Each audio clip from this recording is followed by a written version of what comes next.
What you doing? Ran out of space on my phone, so I'm deleting some stuff. Bye, singing dog. Bye, goal. I pronounce you. Bye, wedding ceremony. Stop. At Metro PCS, you get 2 free phones with twice as much memory. Really? Don't say bye to your memories. Switch to Metro PCS and get 2 free LG K20 Plus phones with 32 gigs when you switch 2 lines. Metro PCS. Wireless. Figure it out. Coverage not available in some areas. Sales tax not included in phone price. Excludes numbers on the T-Mobile network. See store for details and terms and conditions. Blog Talk Radio. Good afternoon, everyone, and welcome to, I should say, Sins Canadian Connection / Sins Chat Corner. Unfortunately, to any of you who might have been watching my wall or otherwise, you know that we have been trying to broadcast my shows off of the Sins Chat Corner platform only because we're having some trouble splitting them out. Today, I'm very, very fortunate and honored to be hosting Kate Ashby Craft, who, of course, is one of our Canadian specials that I can't wait to get a chance to talk to. So I'm not going to keep her holding too much longer. I just wanted to let you guys know, for anybody that comes on the Canadian Connection show or the Sun Spotlight program, I'm going to be taking the next week or two to kind of divvy out all the shows, so to speak, so everything will be in their proper place.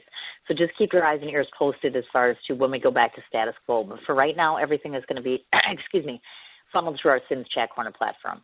So without further ado, let's get Kate on the line and start chatting with her. Good afternoon, Kate.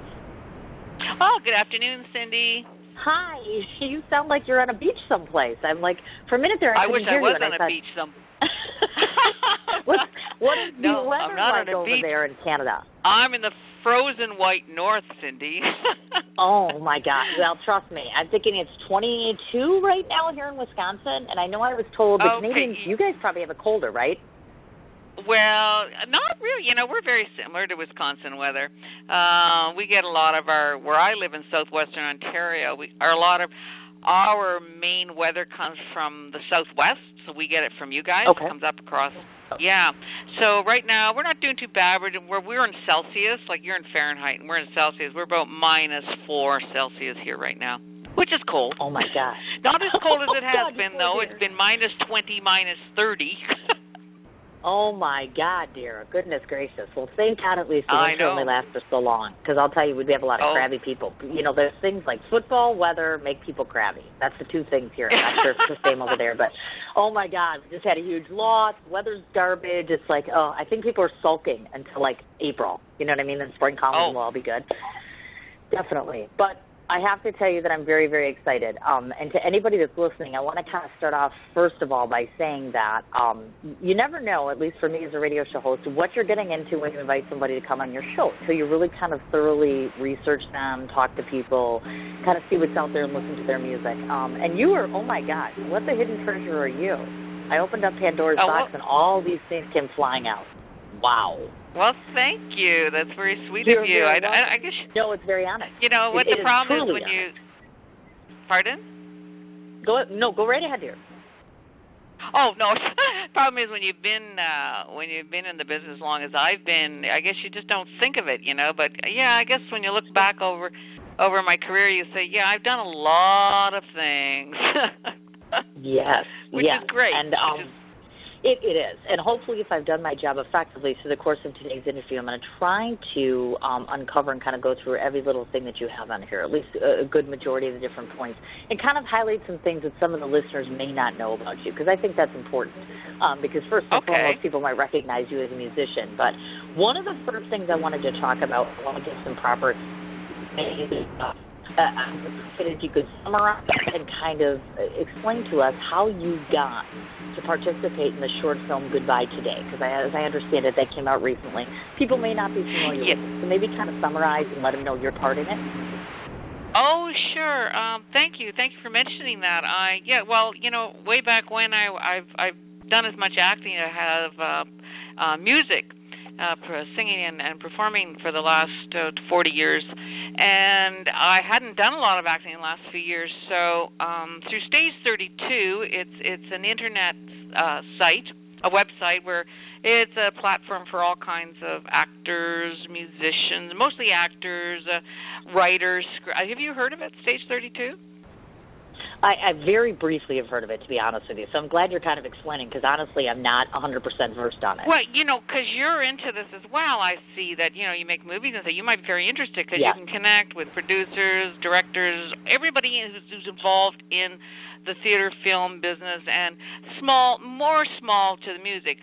So I thought, well, it might be an interesting place for me to hook up. So I sort of joined the site, and then there was an advertisement for this to audition for this short indie film that was being made in Canada. Most of the stuff is made in the States, so I was looking for stuff made that would be made in Canada that I could audition for. So this came up, and I was very interested in it because I know several of your states have medically assisted dying available for people. Available for people, but in Canada we do not. And it's a hot issue right now. And so a lot of people are for it. I am for it myself. And so this is what this film is about. It is about this woman, this terminally ill woman. Her name is Bev, and I play Bev. And she is in a lot of pain, and she has decided that she's not going to wait for the inevitable. She wants to end her life on her terms. So she has asked her estranged daughter to come help her do this, and that's what the film is about. Their sort of estranged relationship, but the main thing is that she has had to resort to this sort of thing, and not feel that she could go to her doctor and say, look, I really want to check out now, and she knew that she can't do that, so she has to dream up her own way of ending it, which is sort of driving home the point that people shouldn't have to do that. Exactly. I agree with you 100%. And also, of course, is this something that people can view online only, or how do they get access to it to be able to see it? Yes, it is. Unfortunately, right now it's just up online. And I do have a link to the movie. It's on YouTube, actually. I have a link on the home page of my website. So if people want to watch, it's only about 10 and a half minutes long. It's a very short piece, but very powerful, I feel. And so people can go on my home page when they bring up my website, and they'll see at the bottom of my homepage there's a link to that film, and they can go on and watch it if they like. Wonderful. Now, it's interesting, in case people did not know, of course, you majored in both theater and classical voice. Now, I find that interesting, the classical voice thing. Why the selection of classical as compared to contemporary or country? Because I would have pegged you for that immediately. Well, back then, I started studying voice, Cindy, and I was 10 years old. Oh, my gosh. I did my first lead role when I was 12. I played Cinderella in the opera Cinderella, so when I was 12. That's really where it started. And so my voice training was in classical, not that I particularly chose classical, but that's what it was. Mm-hmm. Like, my teacher was a classical teacher, and that's what I studied. And I'm very glad I studied. It gave me a lot of good habits, vocal habits, which have helped me in times of stress. When I've had issues with my voice, my training has enabled me to get through it easily. Gotcha. And not lose my voice. So it's great, but I'll tell you, back then, when you were studying classical voice, I was literally not allowed to sing any other kinds of music. My teachers back then felt that if you sang a rock song or that sort of thing, or a pop song, that you would develop bad habits, and that does happen sometimes for sure. So my training was very strict, and I think when I got to be a teenager, it was like I was listening to all kinds of music, and I really wanted to sing other kinds of music as well, but I was not allowed to do that if I stayed as a classical singer. So I knew that I didn't want to sing opera, I didn't want to teach. So I'm a performer, so I left classical voice and ended up moving to Montreal. I was originally from Halifax, Nova Scotia.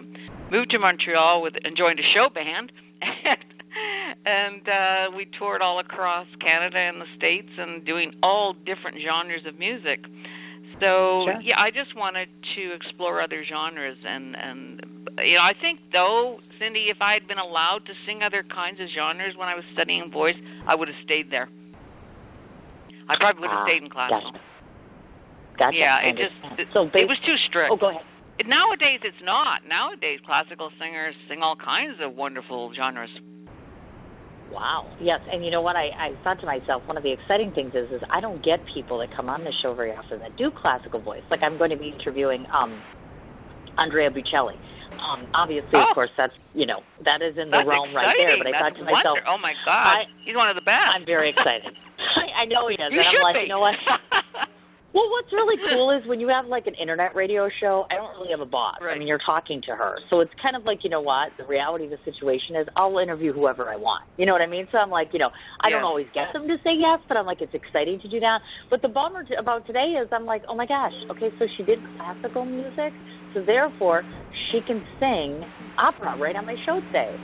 Oh, well, not really. You're not going to be able to do that, are you? Darn it. I haven't sung opera in a long time, and my voice is not in shape for that, let me tell you. That's okay. I'm not going to force you to do anything. I understand completely. That's fine. I found this little part of you interesting, and I hope you can maybe talk about this a little bit, because not everybody who comes on my show, your original origins, I understand it, are from Nova Scotia. So obviously we here from the States, obviously, or even in Canada. Tell me something. Tell me not only necessarily what life is like there, but from an artistic or creative standpoint, do you find that you have more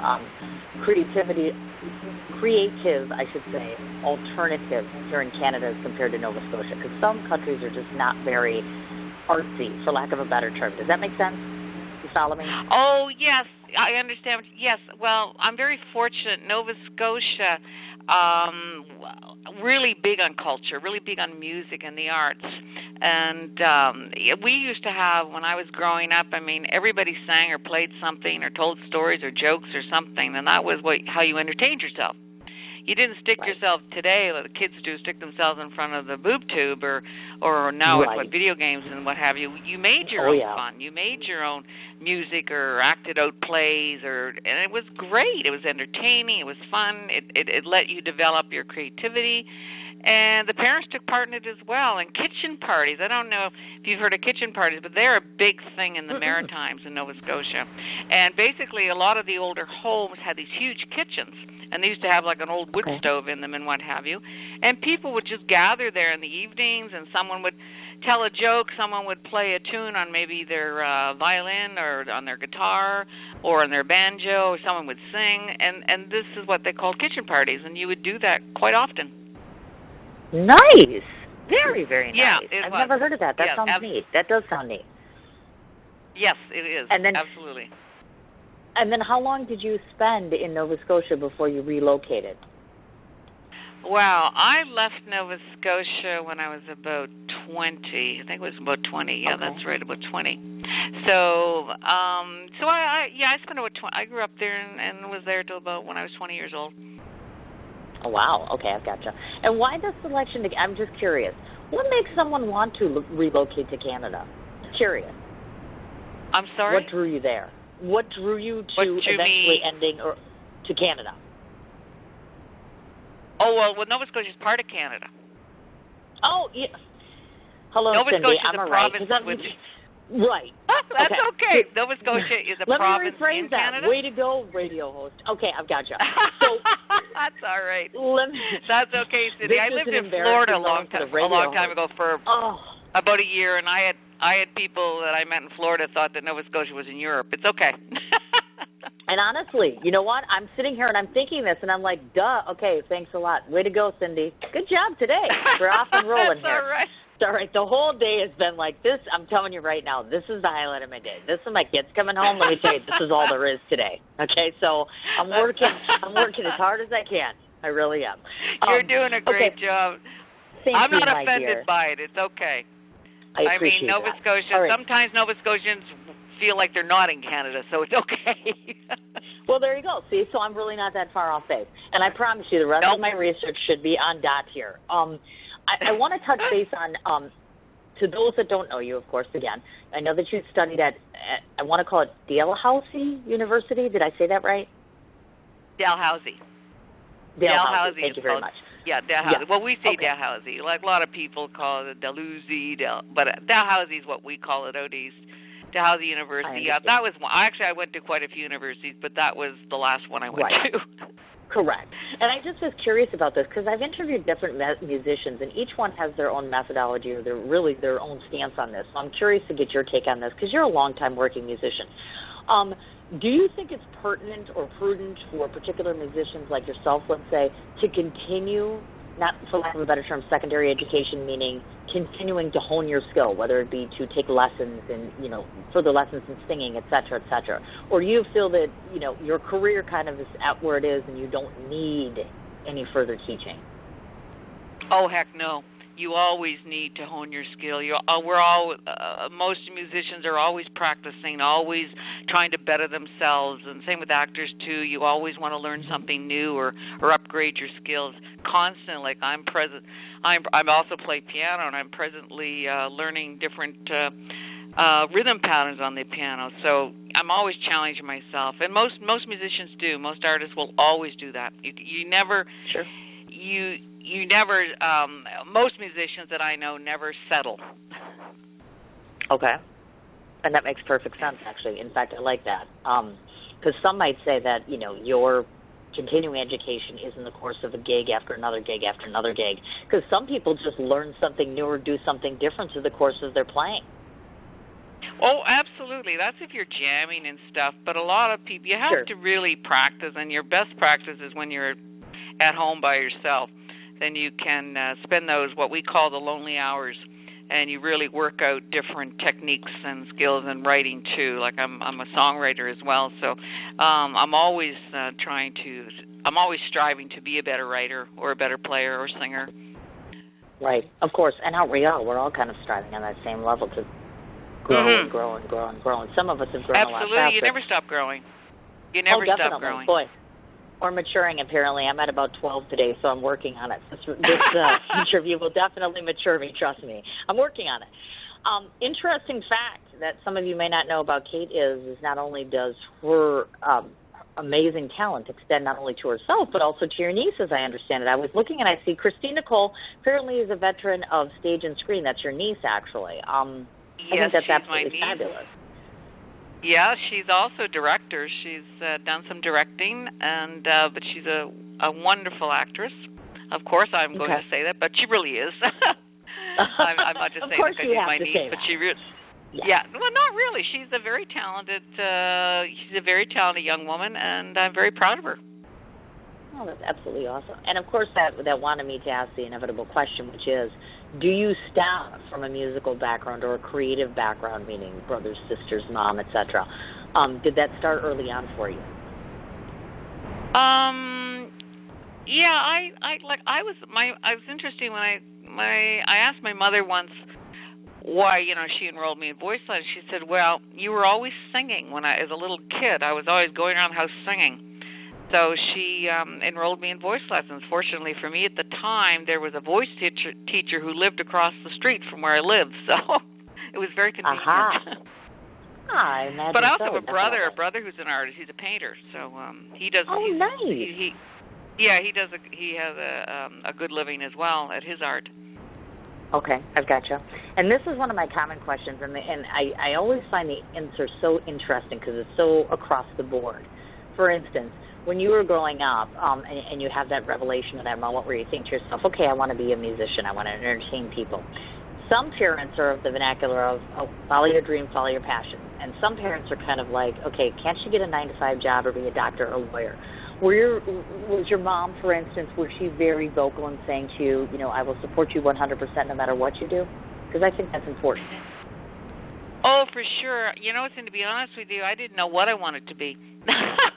I actually ended up in the music business because I got a job offer.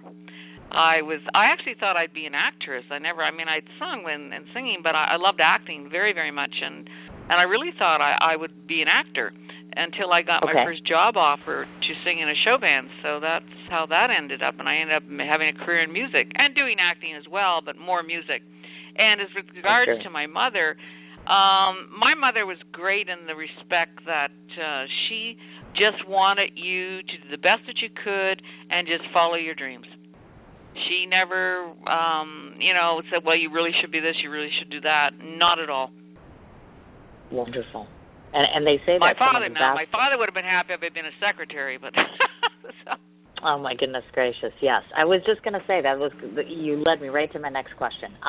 Because of course I've been watching and researching, and I see that you have been somewhat vocal about indicating that your relationship with your dad is somewhat estranged.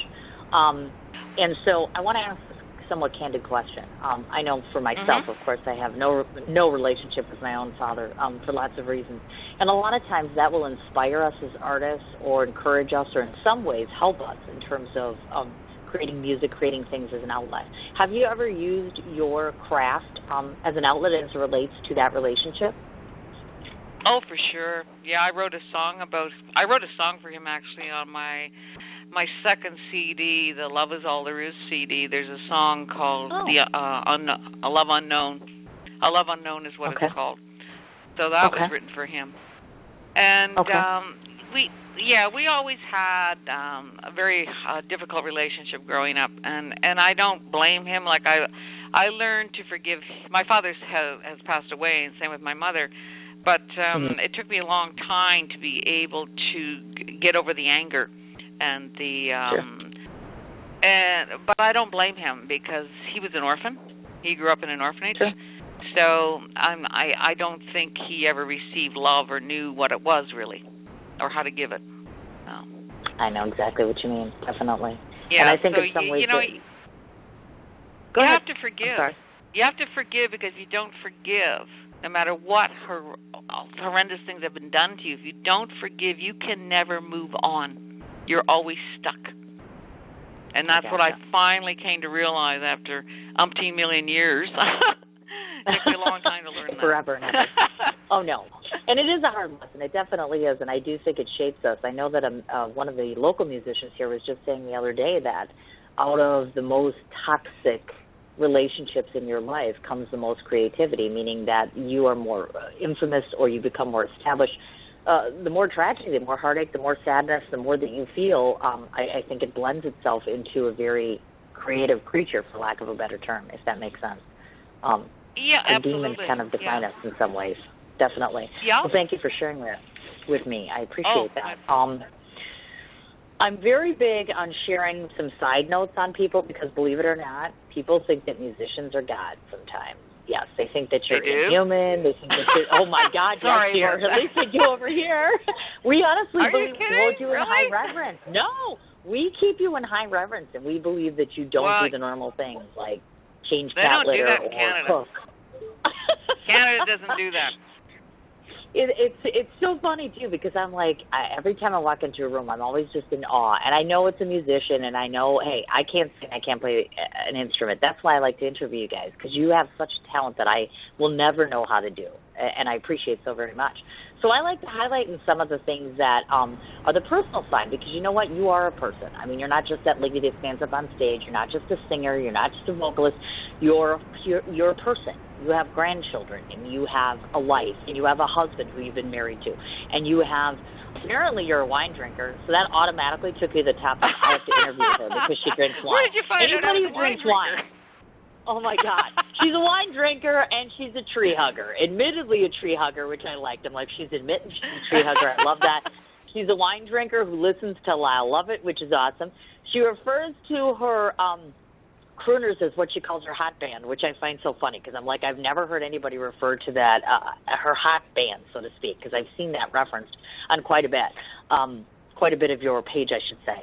And your marriage, of course, has lasted almost 26 years, which I find is fabulous, because nowadays you're lucky to last, us single people are lucky to make it through 4 dates without this happening. Right. And you have 26 years under your belt. And you have this adoration, if you will, for our little furry friends. So I was curious to ask about that as far as your love of animals and supporting animal causes. Where does all that come from? I don't really know. I just know I've always loved animals ever since I was a little girl. I used to not have a lot of real animals. I had back when I was a little kid, I used to get a lot of stuffed toys, and they were always animals. Okay. And one of my favorite things to do, I used to pile them all on my bed, and we'd all go on safari, when I was a little kid. That's and really I've cool. always loved. I know. My bed was my boat, But it was cool, and and today I take it very serious. I mean, they just bring me so much joy, Cindy. To know wildlife, like I have been blessed where I live in the country. I live on a rural property, and I live beside a conservation area. I get a lot of wildlife on my property, and I have had a lot of interactions with wildlife. I raised a baby raccoon at one point to maturity, and he was released into the wild. So I've had such close contact with animals that they're just amazing. They just blow me away, and they bring such joy, and I'm just so grateful that I can help them in some way. And for me, on my property, I have made this like a sanctuary. Everything I plant, I grow, I do is for them, is to give them back habitat that has been taken away from them. And that's how I feel. I want to give them a home. And she's so funny the way she talks about having a safari. So can you give me the current rundown? Just how many creatures are you having habitate in your house right now? Well, they're not in the house. They're on the land. They're outside. They're wild. Right. They're wild. They're wild animals. Of course. No. They're wild animals, and I wish them to stay that way. They're not meant to be pets. Wild animals should be kept wild. And where I'm living here, we get a lot of deer, of course. We have wolves, coyotes, fox. We have a lot of different bird species. I have a lot of raccoons and skunks, and we've got groundhogs, and of course I have a pond where I get a lot of different ducks, different species of ducks that come back and forth. It's at times it can be quite a menagerie out here. Oh, I imagine so. I definitely do. And I wanted to also mention to listeners that one of the really cool things that you've done over the course of the last few years is you took an actual vacation/trip to the UK. So I was curious about that because I'm trying to get over to London myself to do a book signing, and I'm curious what life is like over there. They look very stiff and serious over there. Oh, no. They're wonderful people. No, you've got to go, Cindy. I mean, I'd love to go back. I'd go back at the drop of a hat. Nice. No, it was a producer that I'd done some work with. He actually got me a licensing deal for my second album, and we became very close friends, and we decided we wanted to work together, and so that's how I ended up going to the UK because he has a studio there, and I ended up recording my 3 singles that I put out, the last 3 singles that I did at his studio, and I had such a marvelous time. The people were just amazing. You would love it. Oh, I imagine so, definitely. I cannot wait. Yep. I'm really excited. If you get a chance to go. Gotcha. Absolutely go. You will not regret it one bit. Oh, I imagine not, definitely. Well, I wanted to showcase one of the things that I find extraordinary about the way that you do things, which I've not heard a musician or interviewed a musician yet that actually does this. So I want to clarify. I know that in the past that you had actually composed and put together newsletters for your fans and followers. Is that still going on?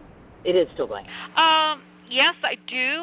Thinking of that, I was thinking about that today. I didn't do my fall newsletter. I said, I just got tied up with a lot of things, so I'm going to be doing a winter newsletter, which I'm hoping to get at this coming week to put that together for everybody, let them know some of the things that are coming up. A lot of artists do that, but more artists I noticed today are doing blogs, and I'm not really a blog person, so I don't have the time to really, or want to spend the time constantly up, because from what I understand with blogs, you really have to stay on top of them and really, monitor them daily. And I'm not that kind of person. I've got too many other things going on. So I think the newsletter is best for me. Gotcha. And how often do you compose them? I about quarterly. I do them usually the change of the seasons. Okay, I gotcha. So like a spring newsletter, fall, that sort of thing. Gotcha. Yeah. I've gotcha. Okay. Now, if individuals want to get that, can they sign up off of the website directly to get on the email list? Absolutely. They can sign up. I have a sign up for right at the top of every page on my website. They can sign. That will take you to the website where I do my newsletter, that they can just fill in, and they're guaranteed privacy and confidentiality. Their email address is not shared with anyone else, and so they don't have to worry about that. Of course. Gotcha. Wonderful. So this way we cleared it up. Yeah, because I thought that was really neat. It's actually a great idea because, like, I am just like you. I have an old-time typewriter. I don't like converting to the new stuff like blogging, WordPress, and the whole bit. And I'm like, whatever happened to just writing? When I do an interview, I write it. I actually physically write it. I don't get on the computer. Wow. I write it. I'm like, what happened to all that old stuff? Because I wrote my whole book by hand. I'm like, people need Good to for do you. that stuff. No, I do it both ways.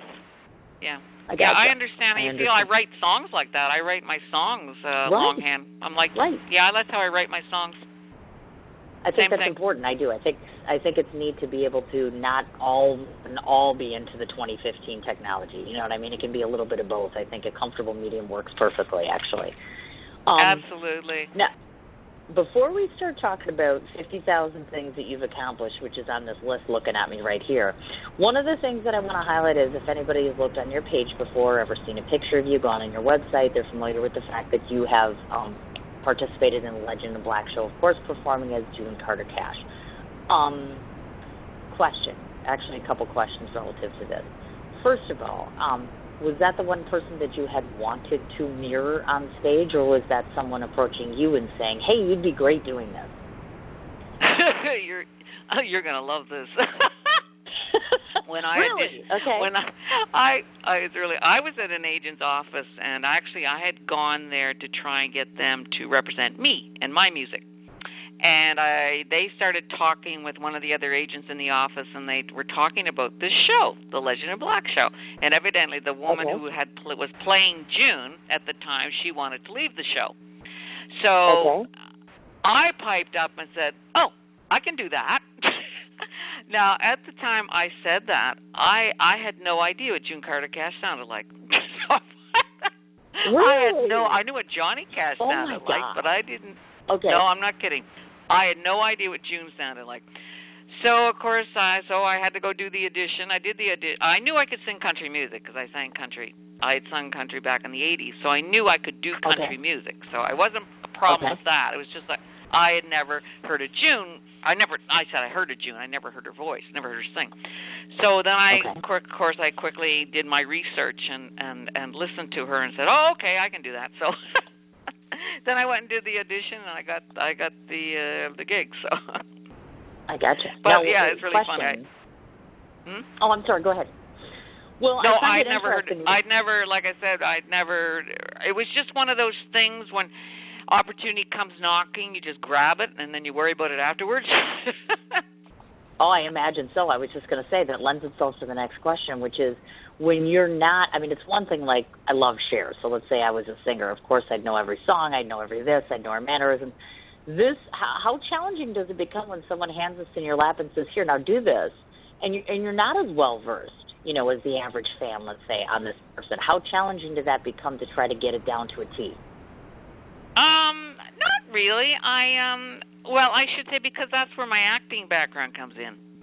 See, I'm used to doing roles, so I just immersed myself in research and listened to her as much as possible. Read about her, just really researched her life as much as I could, and that's what I did. But I was used to doing that from being an actor.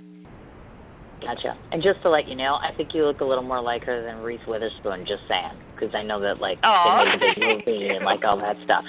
But let's not lie. You know what I'm saying? June Carter Cash wasn't always young. I mean, I get it, the whole movie thing and all that jazz, and I'm like, oh, my God, it was such a lovely love story. And I always felt like in some ways she was overshadowed by her husband. You know what I mean? Like Johnny Cash was the big thing. Huge. Right. Yeah, John was huge, kind of a huge figure. But you know what? June was an extremely talented woman. June played several instruments. She was a fervent songwriter. She was an actor as well, She had a recurring role in Gunsmoke. Oh my gosh, I didn't know that. Yeah, she used to be one of the girls in the saloon. She was June was a very talented woman. And she was very comedic, very funny. She did a lot of. She was sort of like when John and her performed together. John was more like the straight man, and June was always the comedic one. She was always doing the antics on stage and what have you. Because June never thought she could sing. See, June never liked her singing, and she always felt, and they were always trying to make her sing. So So she tried to make up for that by being funny. Yes, I imagine so. Yeah, I've always looked at the two of them and I thought, here's this overpowering guy because Johnny Cash is so big, and here's little June Carter Cash, and I'm thinking, oh my God, this must have been amazing to try to watch them when they were younger and touring and all that. That must have been such a story, let me tell you. So thanks so much for bringing that to the stage, because let me tell you something. There aren't a dime a dozen people like you anymore. Like, for instance, I'm a huge Frank Sinatra fan. Good luck with me finding any place where I can go where I can watch the Rat Pack. Any of them. They used to have those shows and such. I think it's so neat when somebody decides to do those tribute shows. I think it's absolutely, absolutely amazing. And I have a huge admiration for people like you, just so you know. Oh, throwing that out there. Thank you. Well, you're very welcome. Well, Cindy, the thing is what I really liked about this show, in the show, we do a tribute. We don't say, I'm June, and the guy who plays Johnny doesn't say, I'm Johnny Cash. We pay tribute to them.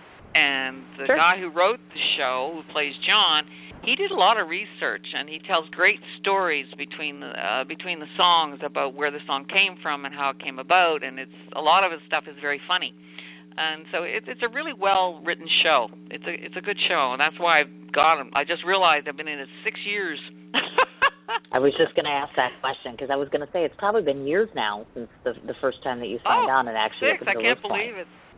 It's been 6 years. When I looked up and found out that you live in Milwaukee, is that correct? Yes, that is correct, ma'am. Yes. Okay. Pardon? Yeah, that's correct. Yeah. Okay, Milwaukee. Well, I played Milwaukee with the Legend in Black show 6 years ago. 6 years ago, we were there. We were at the Lutheran College. Oh, yes, I know where that is. I know exactly where that is. Holy man. Yeah. Yeah, and we also played in Madison. We played in Madison, Wisconsin as well. Oh, my goodness. Yeah, so Wisconsin is not bad. Oh, no, I thought it was beautiful. Did you really? I must admit. See, most people don't say that. They're I probably remember driving. Well, no. When I drove through, it reminded me very much of parts of Canada. It reminded me of our Gaspé area in northern Ontario. That's what, in Gaspé, Quebec, in the Quebec area. That's what it reminded me of. Your landscape. Really? I really liked it. See, no, and I like to hear that, to tell you the truth. I mean, of course, I've lived here my whole life, so for me, it's just home. You know what I mean? Like, I don't know what the fuss is. I live here all the time. So it's interesting when people come from other places and say, hey, this is a really nice place. I think we have a great appreciation for all kinds of music, not just the big names that come here, you know what I mean, but just people in general, the fact that we embrace our musicians, no matter how big they are, how small they are, that sort of good stuff. Oh, you do? And I think we're lucky in that regard. We do, and I'm very proud of that particular part, definitely. And I don't think we're over the top, I mean, we live in Wisconsin, okay? This isn't Nashville, it's not Chicago, it's not, the bigger New York City where, competition is all cutthroat and things like that. So I like that. So thank you.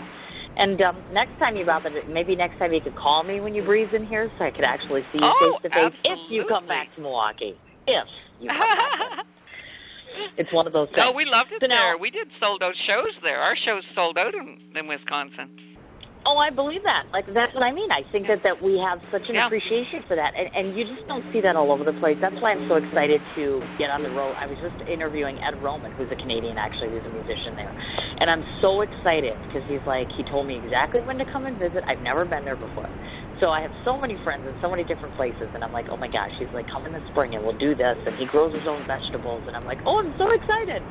So it'll be interesting to do the flip side instead of being here, to come over by you guys, because you're not that far from me, and kind of see what culture and life is like over there, Yeah. Yes, absolutely. Absolutely. So we'll have We're not a lot different. So, and I'm starting to get that. The more I interview you guys, the closer I'm getting. That and the fact that you're all pretty. I'm like, oh, my God, I said that to Ed, too. I'm like, you're all good-looking. You're all creative.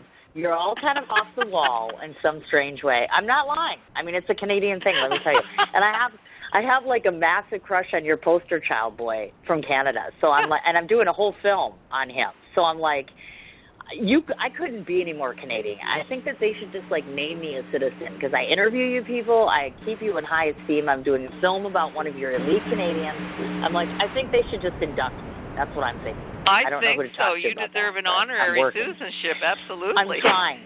Right. Like, I heard there's dual citizenship. The last guy I interviewed was a dual citizen, so I know it happens. Yes. So I think it's possible. Oh, for sure. I'll work on that. Like when I get 5 minutes to breathe, you work on which that. never happens. Thank you. So I wanted to talk about some of your accomplishments because there's about 75,000 of them. But I've highlighted a couple of different ones here, so we'll talk about some of this. Just to let you people know, I know that, I don't even know where to start yet. Let's talk about your first CD and your first album, of course. First album, The Many Faces Of, and your first CD, which was 1996, which is The Heart and the Mind. Oh, my God. The Many Faces Of, that was back in the 70s. Holy cow. Yes. That was a long time ago. See, she's like 45 years old. I told you people, but she started back in the 70s, so she was like a baby when she started all this. Let me ask you a question, because obviously you remember the ages of albums, and now we're on the land of CD and downloads and all this good jazz and stuff. Have you seen a transition, do you think, musically in terms of how, the music wheel, so to speak, has become so modernized that some of it has lost its, what's the word for it, appeal, so to speak, meaning we live in a world nowadays where we have American Idol, we have The Voice. It seems easier for people to get that big break compared to someone like yourself who's worked for 30, 40 years. Do you know what I'm saying? Have you seen that progression or change, and do you agree or disagree, or what direction do you feel music is going in at this point, since you started way back then until now?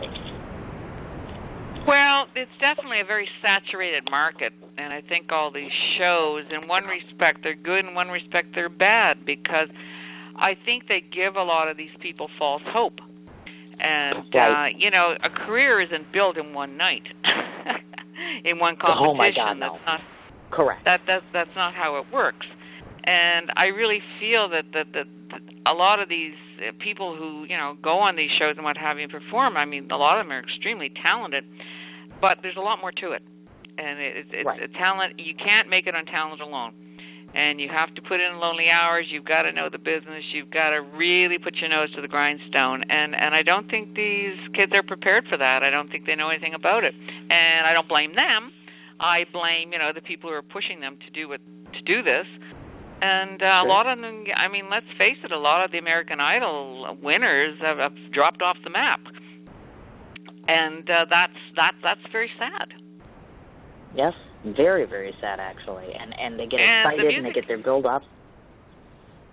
Right, and the music industry today is a mess, to be quite honest with you.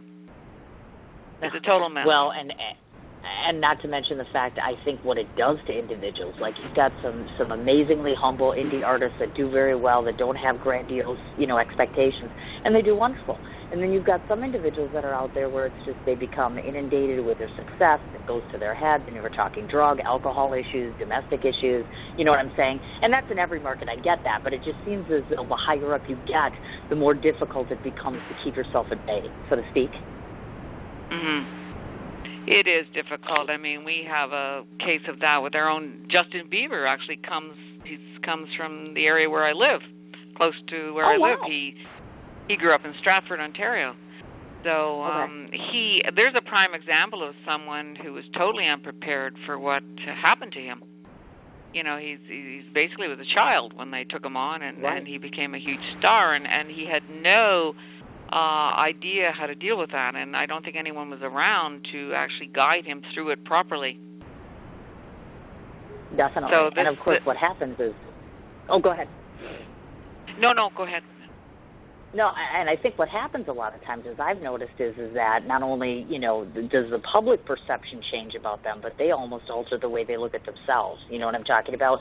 Things become different, and I think what they expect stardom to be like is nothing like it. Exactly. Exactly. Well, they're in love. They're in love with the glitz and the glamour and all that, but what they don't realize is there's always a dark side as well.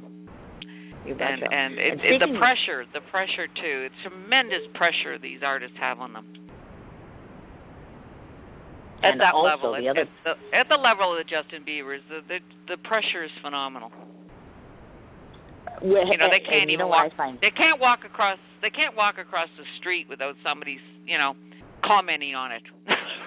I agree. Like, I can't go take a shower because someone is watching me, et cetera, et cetera. I get exactly what you're talking about as far as that goes. Exactly. Now, and that's what happened to Elvis Presley. Elvis Presley had to live in a cage, basically. He couldn't leave. He couldn't walk downtown. That's not the kind of life I want.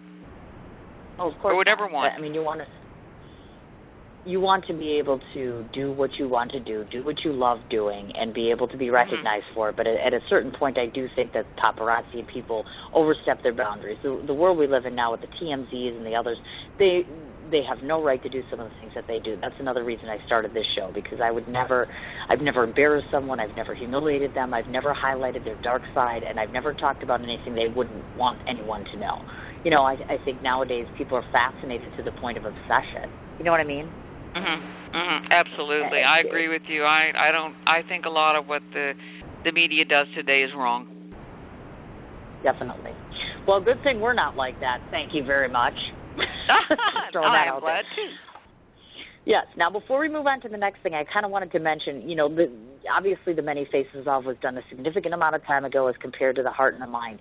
So for you personally, if you were to go back and critique the two and looked at the two of them, tell me something that's unique about both of these pieces of work. Because obviously when you're first starting out, sometimes the quality of material is not the same as it is as you progress along. So just bring out the unique points of both of those comparatively, because you're the artist, you would know, of course.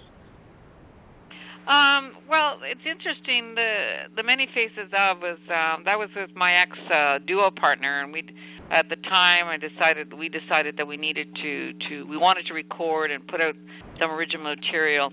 And as you say, it was really our first foray into recording or writing. And I listened to there are still songs that did very well off that album, which surprised me actually, because they're very what would I call in songwriting 101.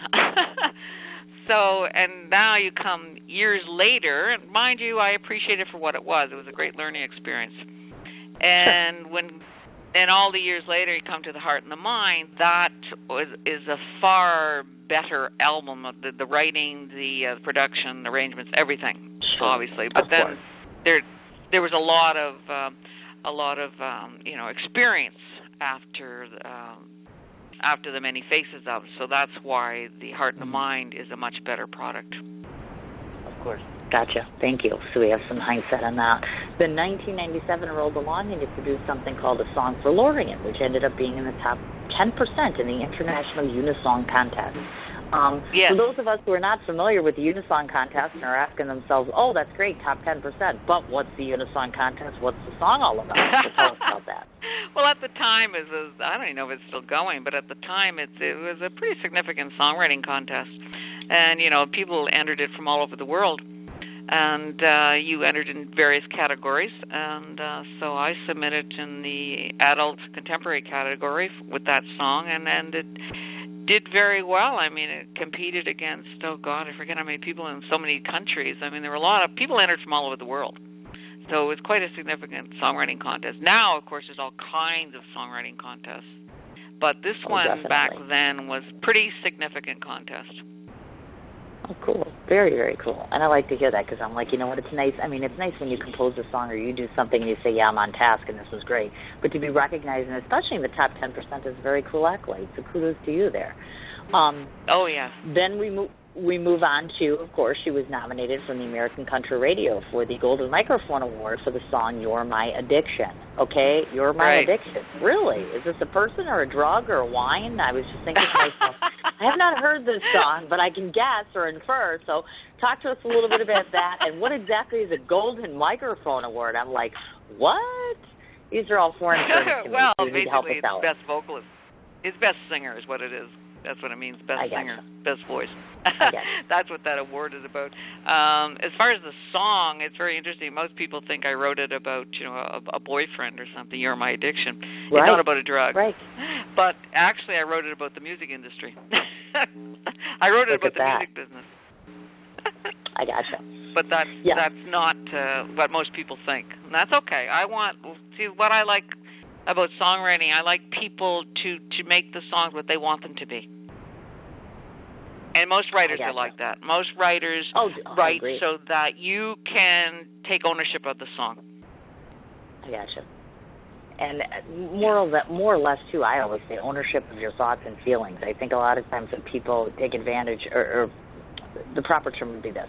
I've been told this quite a bit, that I write all the time, obviously. I think people expect that I crawl out of my bed, drop my kids off to school, I grab a pen, and then I'm automatically writing at 9, and it's all perfection and magic. And that's how it happens every single day, all day long. And I'm like, hell no, that's not how it works. It's hard and it's challenging, and putting feelings down and getting that. It's difficult. It can be very challenging sometimes, I think. And especially with songs where you're effectuating emotion and feeling and trying to get a message out there. That must be very challenging sometimes.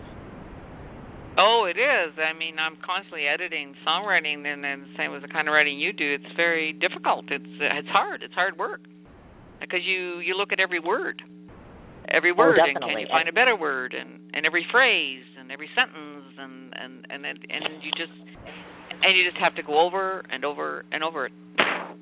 And edit and over-edit and drive yourself crazy. Oh, wait, That's just me, maybe. But that tends to happen, I think, definitely. And then she progresses along in 2006 to do the second CD, which is Love Is All There Is. And you were then chosen as a semifinalist in the UK songwriting contest. So this is a whole other ball of wax here.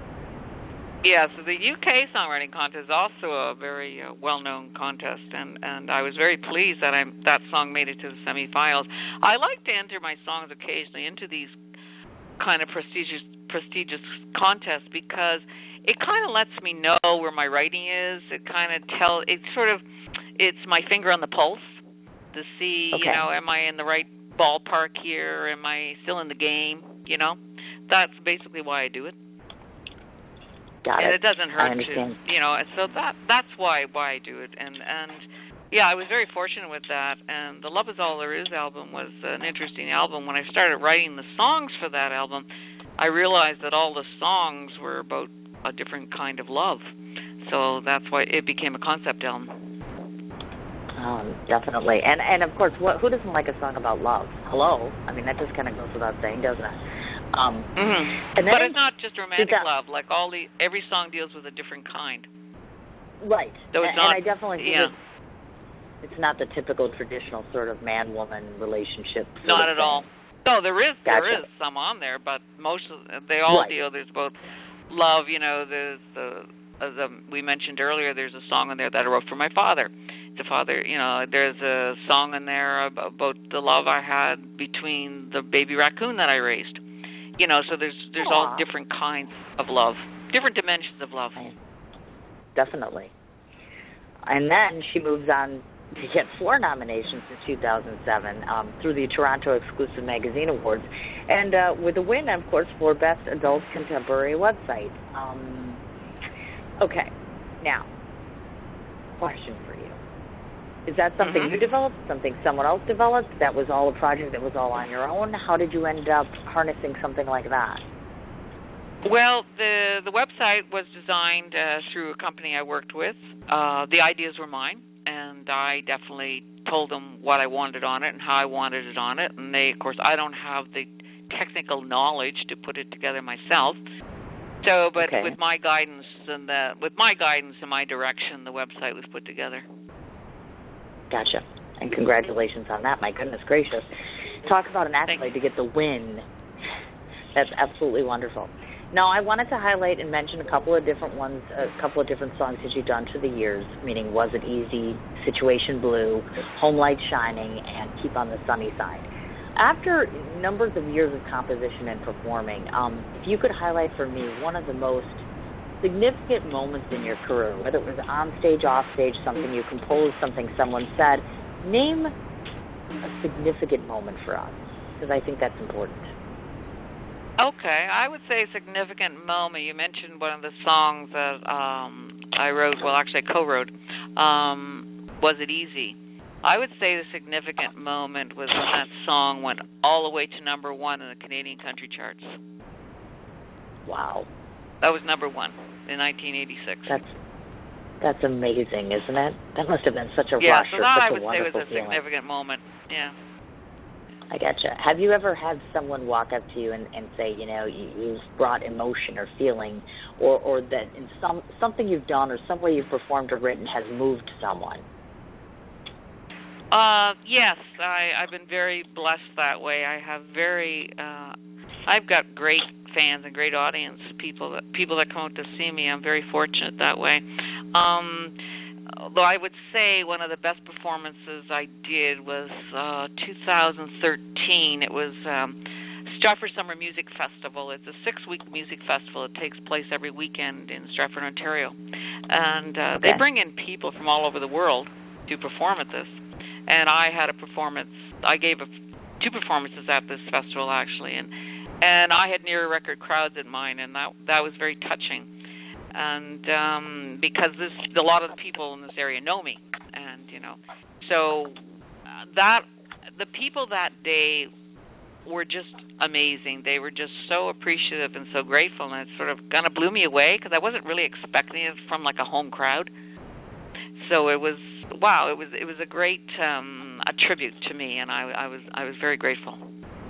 I imagine so, definitely. Have you ever had those days like most normal? Because again, I know they all glorify the musicians. You ever have those days where you wake up and think to yourself, I've written 3 songs today, or whatever your process is, and you throw out 2 of them because you're like, this is just junk. I know it's hard for people to envision. Do you know what I'm saying? Mhm. Oh, for sure. And I mean, well, it's interesting. I usually, when I'm writing, I work on like 3 or 4 songs at the same time. Because what happens to me, I'm working on one song and I'll get blocked. I can't work any further with it. It's just not going anywhere, so I leave it. And then I go on and work on something else. So that's how I write. I don't work just on one song and just, it's always 3 or 4 at the same time. I gotcha. And what an interesting process, too, because it's like if you're working or 3, I would have a hard time with that. Juggling the back and forth between 3 and 4. You know what I mean? Like I'm doing one, then I'm doing another, then I'm doing another. Yeah. Well, doesn't it ever get overwhelming? Oh, for sure. Absolutely. But I've learned a long time ago that you can't beat yourself to death over a song that you're having problems with. And I only do that because if I come to a roadblock in a particular song and I say, okay, there's no point in me trying to beat myself up about this. This is not, I can't finish this right now. It's not happening. So then I'll pick up another song I started. And they're all at various stages. So I'll pick up another song that I've been working on, and all of a sudden I'll get new insight in that song, and I can write more in that song. So then after that I can probably go back to the first song that I was having problems with, and that sometimes it's unblocked at that point. That's just my creative process, which is everyone writes differently. Yes, I understand exactly what you mean. I do, and the writing process can be very tricky for people. I think that's my hardest frustration is trying to get people to get in my world and realize, the magic just doesn't happen, and especially if you're not in a good mood or if you're not in the right place or your mojo, it's difficult. And you know what the best thing to do, Cindy, is just walk away from it. Go do something else. Yeah. That's what I learned a long time. Just go do something else and then come back to it. Yeah. And then I'm like a perfectionist, and I'm like crazy now where I'm just like, you know what? I'm totally obsessed with this right now, and I need to do this or this or this or this or this. It blows my mind because I'm like, I almost got to the point. I don't know if you've ever done this. In fact, that's one of my questions for you. Have you co-authored before? Because that's something I'm kind of considering going into is co-authoring a project with someone, but I'm not sure the challenges of that. Well, or is that I'll tell something you that you entertain? Well, I'll tell you, I haven't done a lot of it. I've done some. Very, very little, though. Okay. I'm not a big fan. Well, I shouldn't say that. I suppose if the opportunity presents itself, and I think that everything's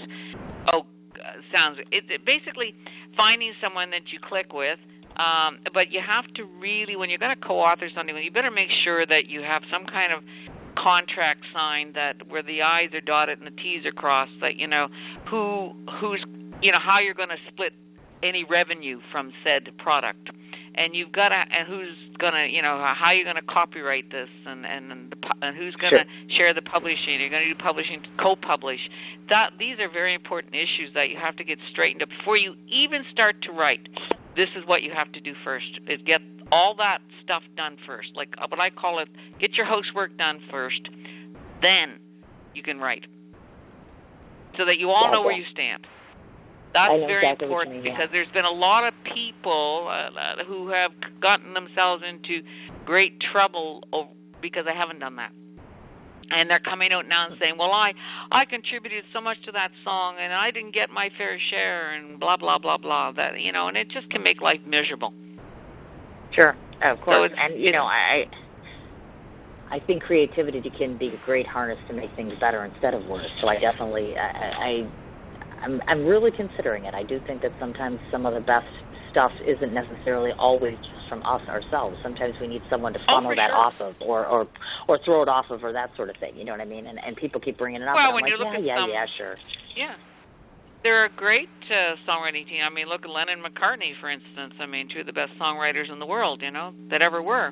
Yeah. And so, a lot of people, and Elton John, his writing partner, they've worked together for years and years and years. So they obviously have a good arrangement. But all I'm saying is that if you're going to do that, just make sure everyone understands who gets what.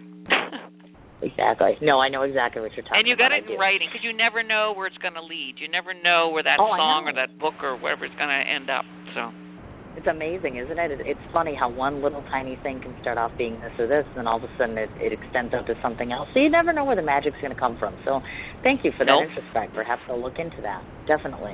Oh, now, good. Instead of me continuing to talk about how you sing and what you sound like and how unique and wonderful you are, I'm going to let individuals listen to you, because you've been very gracious and able to send me one of the songs that we were speaking about, which is Keep on the Sunny Side, of course. Would you like to give us a little intro into the song? Tell us a little bit about the motivation or inspiration behind the song, and then I'll let everybody listen to it. Well, I'll be honest with you, this song I did not write, but this is one of the singles this is one of the singles I released, and I love the song. And I really think it's a really important message to keep in mind today when a lot of people are going through difficult times. So I figured it's a good song to live by. That's why I wanted to do it. I gotcha. Perfect. All right. Well, let's give you 3 minutes and me 3 minutes, or actually 3.5 minutes, and let's go ahead and listen to the song. One moment, please, and I'll go ahead and get it started. I can't wait to listen to this.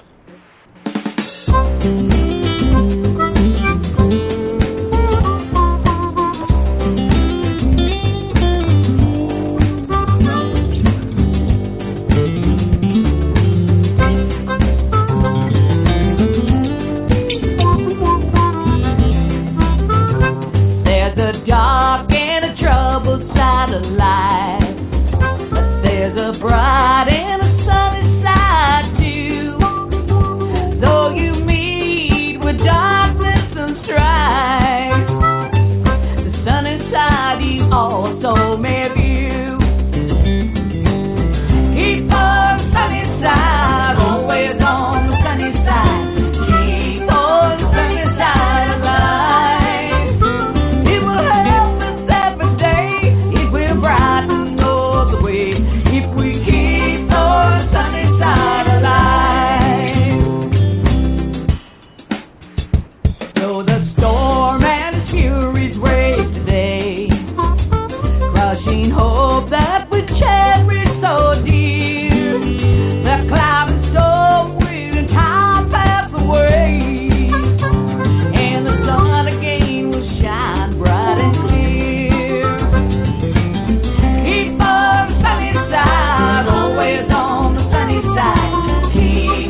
don't even have words. That's all I got. Wow.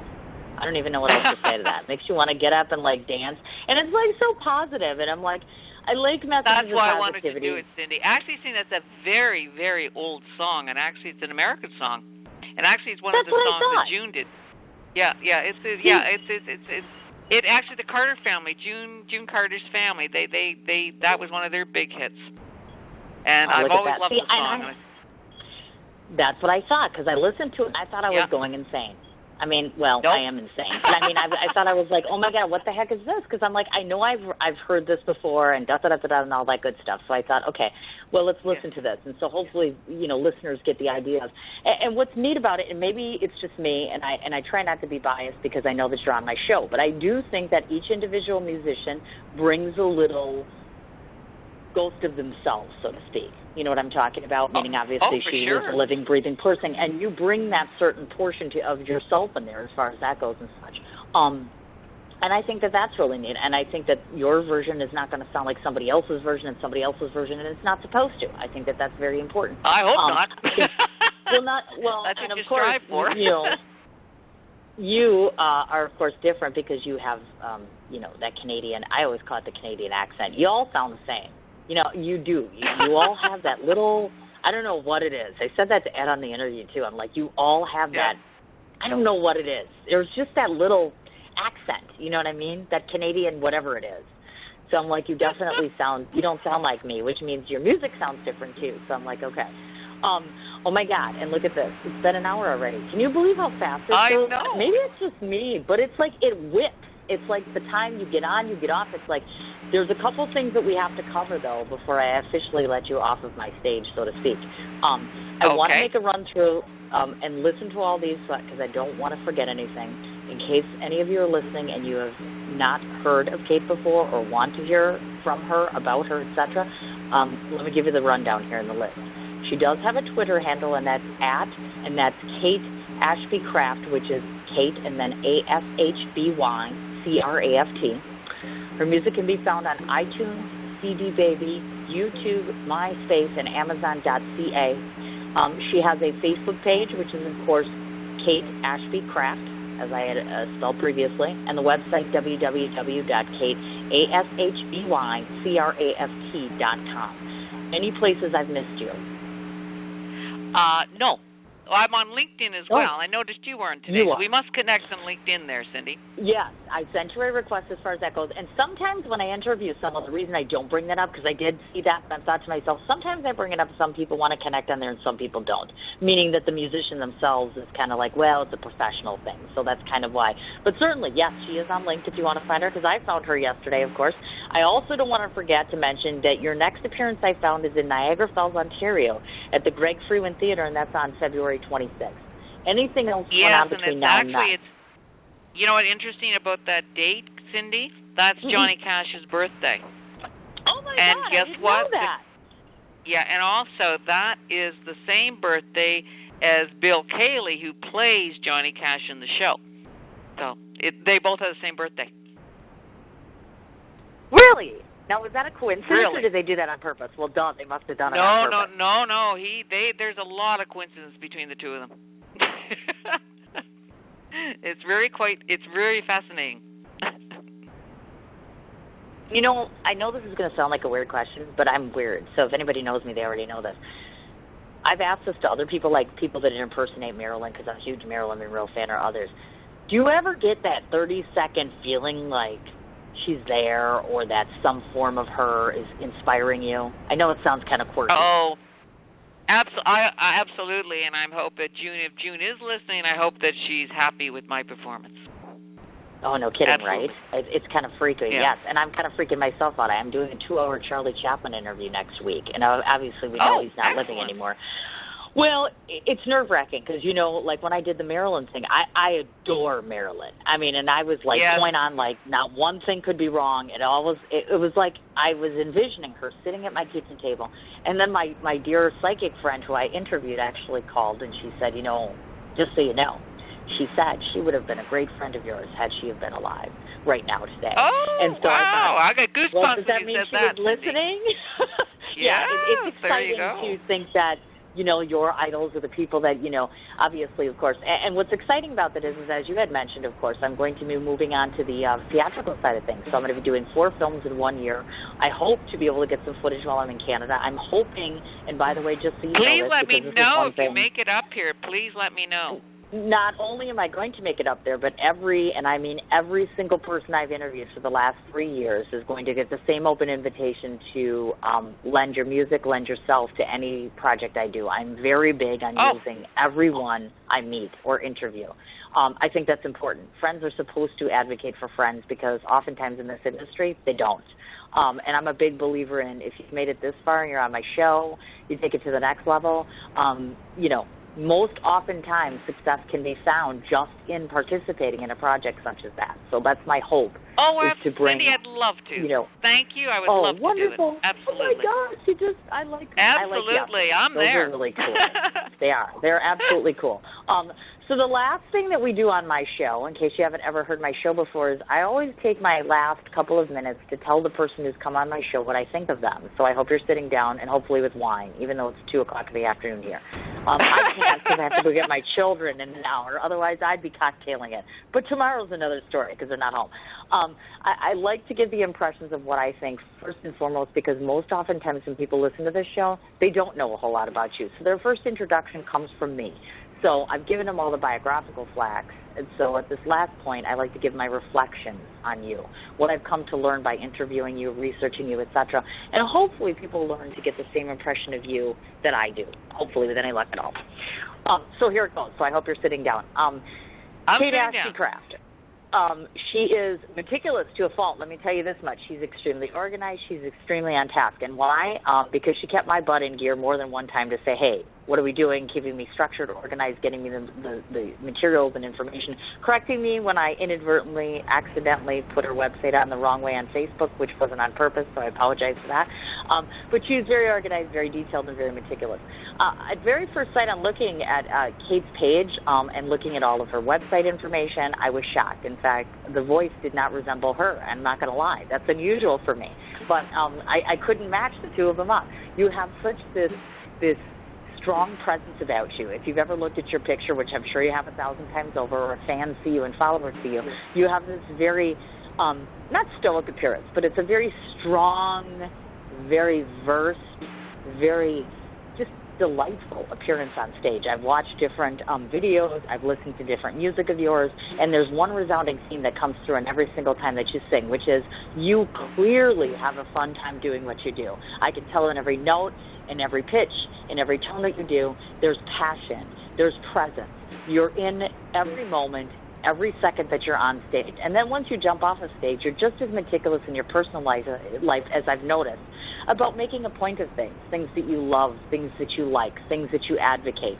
It's clear to me that you have a love for your family, your friends, and the things that you hold dear. I see that you have an appreciation for being in a business this long that still embraces you and still wants you to be out performing and singing. I see you as a potential role model, as if you're not already, which I'm certain you know this, for Canadians that are younger, older, and in the United States. In a perfect world, I'd like to see you bring yourself, your troupe, even if it's not in the Legend Show, to Wisconsin or any other place in the United States, because you have something that we don't, which is you have attitude, you have accent, and you have this adorability. And I know that's not an author word, but you're like a cute little grandma all wrapped in one that can sing and dance, and you dress really well, and you got spunk. All of these qualities make me admire you, and I feel very privileged that you gave me 1 hour of your time to call in from Canada to share your experiences and all of your worldly travels. And God, I hope when I come to Canada, you have a spot for me and a seat for me at your show, and more importantly, a spot for me in your life as time goes along. That's it. That's all I got. Cindy, thank you. That is so sweet and so kind of you. Thank you for your kind words. And yes, you definitely have a spot in my life. Absolutely. Oh, I appreciate that. I do. I think it's very important that I do. I think that's important because a lot of times people can do shows. Yeah. Go ahead. You have done your homework, girl, and I like that. I appreciate that. I like being interviewed by people who know what they're talking about. Yes, and I think that you owe that to people. You can't just walk into a room and say, okay, I'm going to give you this interview and I'm going to do this, and then you know, for lack of a better term, you half-ass them. You either know your stuff or you don't know your stuff, and it's your job. And it's my job, and hopefully I know your stuff and you know your stuff. And what's most important, I think, at the end of the day, is that people see you hopefully in the way that I do, because hopefully that will encourage them to go off and advertise and to go to your shows and be a part of your magic, because you bring something that nobody Cindy, else I would does. love to come to Wisconsin and perform down there. Love to. Yay! Absolutely. I love Wisconsin. I love the audiences there. Absolutely. Yay! That would be absolutely wonderful. I would. That would be great. No, I would love just that, love 100%. And I will stay in touch as far as that goes. Right now, the hardest part about doing 4 productions all at one time is my wheels are always spinning, so I'm casting for one, and I'm doing this for another, and then I'm trying to work with this person here, and I'm organizing an event. So they're all a work in progress. So one day you might just get that pop-up that says, hi, remember me? Well, guess what? It's time to do something, because music is an important component of anything. Absolutely. Anytime. And I would appreciate that, my dear. And on that note, I have kept you a little bit over, but I'm going to let you go off to your day. Thank you again so very much for taking the time to be on here. I appreciate it so much. Well, Cindy, thank you. Thank you so much for your interest. I am very grateful for any interest, because I know it's a highly saturated market out there in the music world, and I appreciate you taking the time wanting to interview me. Thank you, and to expose my music to people perhaps who don't know my music. So thank you again. I am most grateful. Not a problem at all. And I don't want to forget to mention this to you as I let you go. Give it about an hour or so, and then, of course, if you want to repost the link to my Blog Talk Radio show, your show will now be archived for all of time. So basically anybody can go back at any point in time now and listen to it. The music will be on here, of course. And shortly after the show ends here, I'll put a post up on my personal page and my show page, just relisting all the impressions that I just had and all the ways that people can find you and announcing your next show. So good luck to you, my dear. Thank you, and you too. All right, my dear. Bye We'll talk soon. Take care. All right, folks. Wasn't she just wonderful? That was Kate Ashby Craft again. One more time, I just want to go through all the different ways we were able to find her. Of course, if you were in the Canadian area, or I should say Canada, not Canadian area, February 26th at the Greg Freewin Theatre. I can't talk today. Niagara Falls, Ontario. She will be having her show there on the 26th, coincidentally Johnny Cash's birthday. Website again, www.kateashbycraft.com. She has a Facebook page with the same name, which of course is her personal page. As she had prefaced, she has a LinkedIn profile.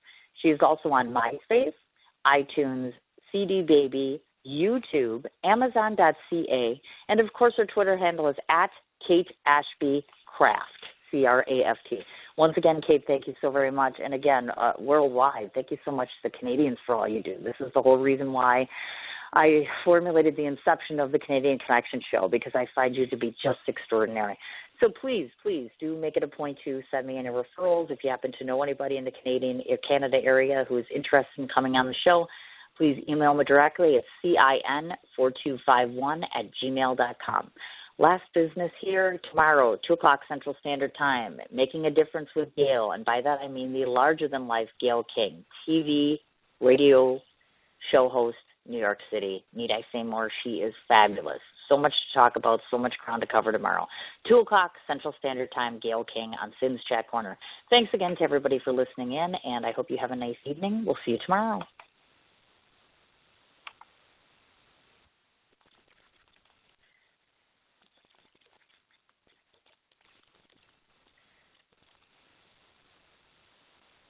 What you doing? Ran out of space on my phone, so I'm deleting some stuff. By singing dog. By goal. I pronounce you. By wedding ceremony.